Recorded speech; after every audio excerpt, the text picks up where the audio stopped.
Muy buenos días, amigos de la República, sean bienvenidos a LR Más Economía, el programa económico del diario La República. Hoy estamos jueves 16 de diciembre del año 2021, a pocos días de la Navidad.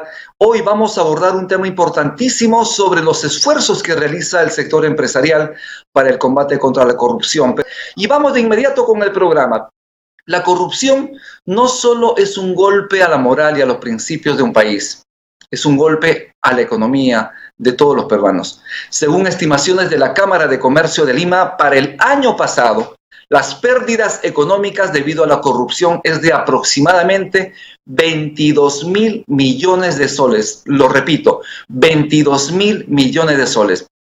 Y es posible que esta cifra se quede corta.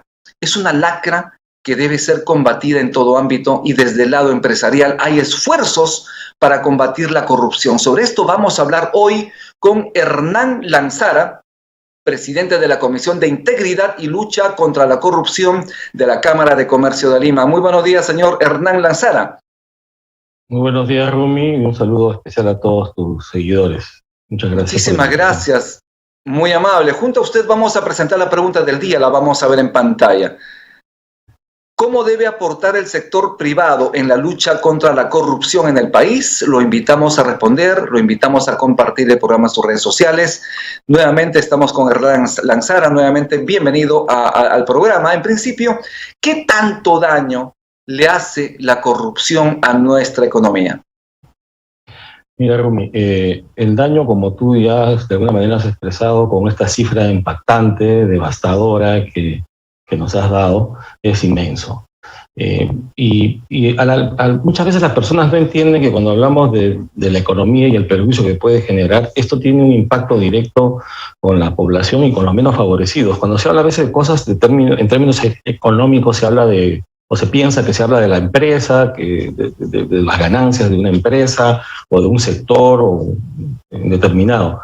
Sin embargo, yo me pregunto de alguna manera, y lo hemos venido planteando en estos últimos días a raíz de la celebración de la Semana de Lucha contra la Corrupción y el foro que organizó la Cámara, ¿cuántos hospitales, cuántas escuelas, cuántas carreteras podrían haberse construido, realizado, mejorado con parte de esos 22.000 millones de soles que son cifras de la Contraloría y que recoge la Cámara de Comercio, se han derivado o se han visto involucradas en hechos de falta de integridad o corrupción? Definitivamente esto mina no solamente la parte, los cimientos de la democracia y la institucionalidad de un país, sino que hace que los actores económicos se vean perjudicados en la medida que, por mucho esfuerzo que pudiesen realizar tratando de cumplir aquellos que lo hacen, que son la mayoría, las formalidades legales, se ven enfrentados con gentes o grupos de gentes interesados que a través del pago de prebendas terminan viéndose beneficiados y perjudicando a gran parte de la población y perjudicando en lo que respecta al sector empresarial, a aquellos buenos empresarios. Este país se ha construido también con el aporte de buenos empresarios, de gente que paga sus impuestos, que genera empleo, pero que por la acción de unos pocos realmente termina viéndose estigmatizado y perjudicado. Justamente, mira, tú hablabas lo siguiente, ¿cuántas escuelas, cuántos hospitales, cuántas carreteras podrían haberse hecho con este dinero que se pierde por corrupción? Pero imagínate, justamente para construir las carreteras, para construir esos edificios, esos hospitales, esas escuelas, hay corrupción. Porque justamente para esas licitaciones, lamentablemente, hay un corrupto que busca obtener un dinero y hay un empresario corrupto que busca sobornar al funcionario público con la finalidad de ganar esa licitación. Cuéntanos, ¿cuáles son estos casos emblemáticos desde el sector privado que involucra corrupción en el país? Bueno, tú has mencionado algunos ya, y hay uno que es emblemático no solo en el país, sino a nivel continental y mundial, que es el caso de Odebrecht. Pero yo lo que destaco en todo caso de esta situación es que estos malos actores en el escenario económico lo que han permitido, más allá de visibilizar esta situación, porque tampoco la corrupción se inventó con Odebrecht, ¿no? Lamentablemente hay algo en la condición humana que es movido también por otros intereses, que nos lleva a incurrir en actos de esta naturaleza. Y creo que más allá de todos estos casos que se han venido conociendo en lo que es principalmente obra pública, también de alguna manera estos son el escalón más alto de una actitud y una conducta que se suscita desde los niveles más bajos en el sentido de la escalera o de la pirámide de la población. Y para hablar de corrupción, y hay muchos tratados que lo han hecho, como el Quirós y otros especialistas, tendríamos que comenzar a hablar desde cómo es la actitud del ciudadano. Si el ciudadano no ejerce con una decisión real y contundente y no pone en práctica sus principios de ética y de integridad, sobre esa mala base donde está ausente la ética es donde comenzamos a construir toda esta pirámide de dolor y de muerte, porque comentábamos también, te mencionaba en este foro que organizamos en la Cámara, cómo ni siquiera la pandemia, con su cuota de dolor y muerte, se ha visto exenta de corrupción. De esos 22.000 millones de soles que mencionabas al inicio con tu intervención, se estima que 4.000 millones de soles están involucrados en actos de corrupción entre marzo del año pasado y septiembre del año pasado. O sea, en 6 meses, 4.000 millones de soles. Entonces, hechos como este, que no solamente tienen que ver con el aspecto de salud, no solo tienen que ver con el tema de infraestructura. Muchos de los casos que se identificaron en el pasado tenían que hacer también con el tema de compras de libros y materiales educativos, entre otros. Entonces, lo que yo rescato de la situación que nos ha tocado vivir tan lamentable y que nos ha expuesto al mundo con esta mala prensa, ¿no? por la corrupción que ha invadido todos los estratos de la sociedad y por supuesto de la cual también ha habido intervención de gente vinculada al sector empresarial, es que nos permite, reviendo esta situación, tratar de encontrar las soluciones. Y las soluciones son de mediano, corto y largo plazo. Y hacia eso es que creo que debemos concentrarnos y trabajar decididamente de la mano con todos los actores de la sociedad nacional. Así es, porque muchas veces se habla de corrupción, de esos casos emblemáticos, de esos sucesos que salen en las noticias, pero la corrupción también empieza desde esos pequeños actos, ¿no? El soborno al policía, el pago al funcionario para obtener un documento, entre otros. ¿Cuáles son esas señales de acto de corrupción que deben ser atendidos de inmediato y que deben ser denunciados? Mira, Rumi, hace ya varios años, un esfuerzo que viene realizando Transparency International y localmente Proética, se realiza esta encuesta de percepción de la corrupción en el país. Y por supuesto que sale entre los males más importantes que afectan a la sociedad peruana la corrupción, inclusive por encima, en algunos casos, de la falta de seguridad ciudadana. Pero cuando haces un poco, desmenuzas la información y vas en preguntas más específicas, encuentras que la población, esa misma población que señala que la corrupción es un mal terrible y que causa dolor, muerte y atraso, tiene una permisibilidad frente a actos como, por ejemplo, lo que tú has mencionado, darle una retribución al policía para que te evite una multa, pagarle una propina, dicen, o un intercambio a aquel persona que está en la puerta de un hospital y que te permite entrar fuera de hora de visita a los pacientes. Es decir, estos pequeños actos que son de corrupción, ¿no? de informalidad, no son medidos o no son vistos por la gran mayoría como actos que finalmente minan y que construyen esta imagen de país y de peruanos corruptos que tenemos actualmente. Eso, sumado a esa cultura que tenemos en el Perú de celebrar la viveza criolla, ¿no? El recurseo es bueno. El recurseo permite que las personas puedan encontrar la salida a alguna situación de falta de ingresos o de cualquier otra naturaleza, pero siempre y cuando se realice en los márgenes formales y cumpliendo todas las normas. Pero aquí el recurseo muchas veces está altamente relacionado con la informalidad, y la informalidad pasa por el tema de no pagar impuestos, evadir responsabilidades de cualquier naturaleza, las coimas que hablábamos, las prebendas, las ayudas para poder obtener un trámite más rápido o para pasarse una cola. Esas cosas, mientras no se interiorice en las familias, en los grupos sociales, que contribuyen de manera muy grave a generar este espacio de tolerancia y propiciar la corrupción, no vamos a encontrar una solución. Entonces, generar o construir una cultura de formalidad, de formalidad y de integridad contra una cultura de informalidad es lo que nos viene atacando.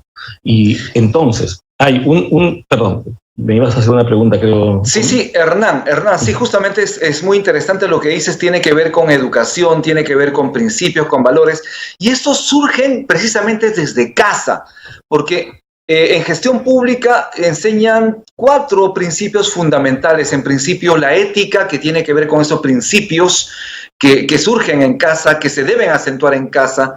Luego tenemos la eficiencia, que es el uso adecuado de los recursos, ¿no? La eficacia, que es el resultado de los objetivos, lograr las metas, y la calidad, es decir, que debe ser transversal a todos. A propósito de ello, ustedes la semana pasada han realizado un foro internacional sobre integridad, sobre lucha contra la corrupción, organizada por la Cámara de Comercio. ¿A qué conclusiones arribaron ustedes luego de este foro? Obviamente sustentado en estos 4 elementos importantes: ética, eficiencia, eficacia y calidad. Mira, precisamente la primera conclusión de las 7 a la que arribamos tiene que ver con lo que veníamos conversando, que es la generación de una cultura de integridad o una educación en valores. Si no se construye, claro, dirán, esa es una solución de largo plazo, pero hay que comenzar.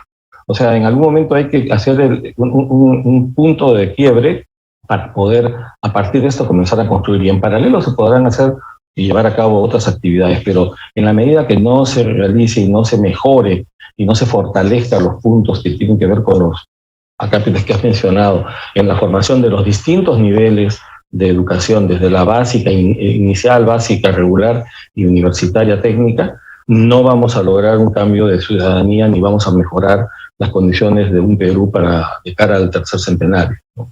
Otro tema que se vio grandemente es el tema de fortalecer o de incentivar la meritocracia. En el Perú se hicieron grandes esfuerzos desde Servir para poder lograr generar una carrera pública que se sustente precisamente en el mérito y en la calidad, porque eso redunda principalmente o directamente en la calidad de los servicios y de la gestión pública y de los servicios que reciben los ciudadanos. Lamentablemente, por muchos esfuerzos que se han venido haciendo, esto no ha avanzado en la medida que se ha requerido, porque muchas instituciones y muchas instancias un poco se han querido ver libres o salir del esquema que proponía Servir, en general, generar una carrera pública donde había funcionarios que podían servir en distintos aparatos o distintos sectores del quehacer público, y buscando tal vez generar unas islas exentas de esta supervisión, pero también de este seguimiento y de reconocimiento del funcionario en función de sus avances y sus méritos.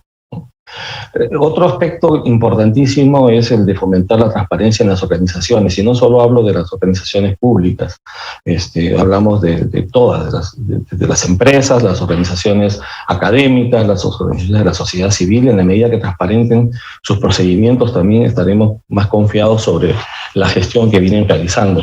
Y aquí, en este aspecto, creo que es importante señalar que el ejemplo también, así como todos tenemos que darlo, y lo tiene que dar el Ejecutivo, y los hechos que hemos sido testigos en las últimas semanas sobre determinado tipo de actividades cumplidas por altas autoridades del gobierno, inclusive la Presidencia de la República, tienen que encontrar un canal en que sean transparentes, y por otro lado, en la medida que haya responsabilidad, sean investigados. Si no se hace esto, si no hay transparencia y si no se hace un seguimiento adecuado de los casos que se presentan, en realidad no se incentiva a que la gente cambie de actitud, ¿no? Por otro lado, hablando de esto de las investigaciones y los temas que es necesario seguir, se ha planteado y se ha requerido que haya celeridad en los procesos de investigación y en los procesos de sanción, porque de justicia que tarda no es justicia. ¿no? Y por tanto tampoco se puede hablar de construir una cultura de trabajo y de integridad sobre bases en las cuales un juicio demora años, se terminan hasta falleciendo los involucrados y la sanción nunca llega. Los canales de denuncia, impulsar la implementación de canales de denuncia que garanticen el anonimato y la protección a los denunciantes es también un aspecto importante y trascendente, así como lograr que todas las instancias de la actividad pública y del sector privado también, con la academia y las organizaciones de la sociedad civil, las iglesias y demás organizaciones involucradas, realicen un trabajo concertado. Hay muchos esfuerzos, como tú has mencionado, de distintos espacios. El sector empresarial viene realizando algunos. Y quiero acá solamente dejar constancia de un punto, porque tal vez los oyentes dicen, bueno, pero el sector empresarial, muchos empresarios, estos malos empresarios que hemos mencionado, se han visto involucrados en corrupción. Sí, el sector empresarial, desde los distintos entes representativos, y en este foro participó el presidente de la CONFIEP, el presidente de la Sociedad de Industrias y el presidente de la Cámara de Comercio de Lima. Oscar Caico mencionó como presidente de CONFIEP que reconocían que había habido actos de falta de integridad y de corrupción, y que lo que se estaba buscando precisamente era cómo revertir y cómo incentivar en las empresas una cultura de integridad. Y desde la Cámara, por ejemplo, lo que venimos haciendo es, por un lado, promover los mecanismos de prevención y de adopción por las empresas de mecanismos que permiten asegurar que durante todo su proceso de producción, de adquisiciones y de gestión empresarial no haya posibilidad de actos de corrupción, y si las hay, que sean debidamente sancionados, pero también, por ejemplo, en lo que se refiere a los procesos que están en ámbito de arbitraje. Tú sabes que la Cámara de Comercio de Lima tiene un importante centro de arbitraje nacional e internacional, generar lo que se ha llamado el faro de la transparencia, donde, porque también hemos sido testigos de casos en los cuales ha habido malos árbitros involucrados en algunas acciones de falta de integridad, puedan cualquier usuario, cualquier persona que quiera recurrir al arbitraje, ingresar y revisar el historial de los árbitros, en qué casos se han visto involucrados, cuáles han sido sus laudos, que son las sentencias de los arbitrajes, y qué posibles incompatibilidades podrían haber para que pudiese, en el caso que sea necesario, llevar adelante un proceso en su representación. Hernán, estamos ya cerrando el programa, estamos ya por finalizar. Yo te agradezco mucho tu participación, pero antes de ello, para redondear, ¿cómo podrían hacer las personas para denunciar casos de corrupción? Desde lo más leves, de donde hay indicios de corrupción de funcionarios, corrupción por parte del sector empresarial a funcionarios y viceversa. ¿Cómo hacer? ¿Qué deben hacer las personas para denunciar estos casos? ¿A dónde deberían recurrir? Y con eso estamos finalizando. Te agradezco muchísimo. A ti, gracias, Romy. Mira, lo más inmediato es que puedan recurrir a la Contraloría. La Contraloría cuenta con una serie de canales de denuncia que buscan preservar el anonimato y protección, y brindar protección a los denunciantes. Por supuesto que luego hay un proceso para poder hacer un doble check de estas denuncias, pero efectivamente la Contraloría viene impulsando y se está tratando de apoyar a esta iniciativa desde diversos frentes a generar canales de denuncia con anonimato. Si me permites una palabra final, creo que es importantísimo que haya una expresión de voluntad clara del gobierno, de una expresión de voluntad política contra la corrupción. Si no se dan esas señales, además de todo lo que tengamos que hacer desde el sector empresarial y de los otros sectores involucrados, creo que vamos a encontrar poco eco y poca respuesta en los próximos años en esta tarea que no tiene fin cercano de luchar y enfrentar la corrupción y su secuela de muerte, dolor y retraso y postración económica. A propósito de ello, el presidente Pedro Castillo concluyó el foro internacional del que hemos hablado y en el que también has participado, Hernán. Cuéntanos muy breve de esto y con esto estamos terminando el programa. Sí, yo participé en representación de la Cámara en la Comisión Alto Nivel Anticorrupción. Fue una sesión especial que se llevó a cabo con ocasión de la Semana de la Integridad. El día 9 de diciembre es el día que las Naciones Unidas ha establecido como Día Mundial de Lucha contra la Corrupción. Y frente a lo que he pedido y hemos reclamado desde el foro que organizó la Cámara de expresión de voluntad política, al menos quiero destacar que el presidente de la República en esa ceremonia celebrada en el Gran Comedor del Palacio de Gobierno suscribió un decreto junto con la primera ministra, la doctora Vilches, de las normas de integridad del Ejecutivo para el año 2022. Yo creo que es un primer paso, pero hay otros muchos más que dar. Estamos seguros que la ministra Vilches y el presidente estarán trabajando seriamente para poder seguir dando estas señales que se requieren a la comunidad, como también necesitamos que haya señales claras sobre hacia dónde se apunta la economía del país, porque los últimos acontecimientos en otros espacios nos están complicando el futuro, no nuestro, ya no de nosotros, de nuestros hijos y nuestros nietos. Solo para precisar que se está refiriendo a la premier Mirta Vázquez, no es Mirta, perdón, Mirta Vázquez. Disculpe. Solo eso. Sí, perdón. Muchísimas gracias, Hernán. Gracias Vázquez por tu participación en LR Más Economía. Muchas gracias, Rumi. Un gran saludo a tus seguidores. Bien, muchísimas gracias. Estuvimos con Hernán Lanzara, presidente de la Comisión de Integridad y Lucha contra la Corrupción de la Cámara de Comercio de Lima. Muchísimas gracias. Nos vemos el día de mañana a las 9:05. Tupananchis, Cama, Borgecuna, Panecuna, Yactamasicuna. Que Dios los bendiga.